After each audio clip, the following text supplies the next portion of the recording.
নায়ককে সামনে নিয়ে আমরা দাঁড়িয়েছি।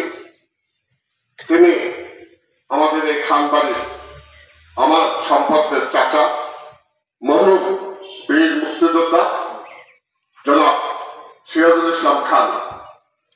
তিনি আমাদের বাড়িতে জন্মগ্রহণ করেছেন। এখানে তিনি বড় হয়েছেন।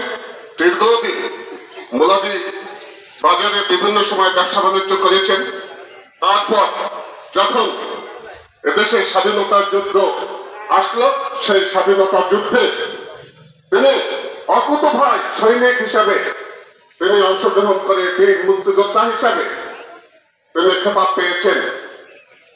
আজকে সেই আমার চাচা জনাব সিরাজুল ইসলাম খান আমাদের মাঝে আর নেই।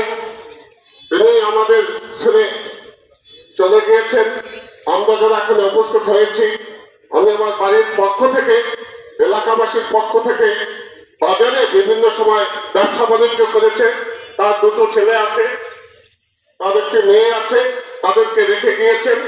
আমি বাড়ির পক্ষ থেকে, আমাদের চাচার পক্ষ থেকে আপনাদের কাছে বিনীতভাবে অনুরোধ করব, তিনি চলাফেরায়, কথাবার্তায়, কাজকর্মে এবং তিনি নির্বাচিত জনপ্রতিনিধি ছিল।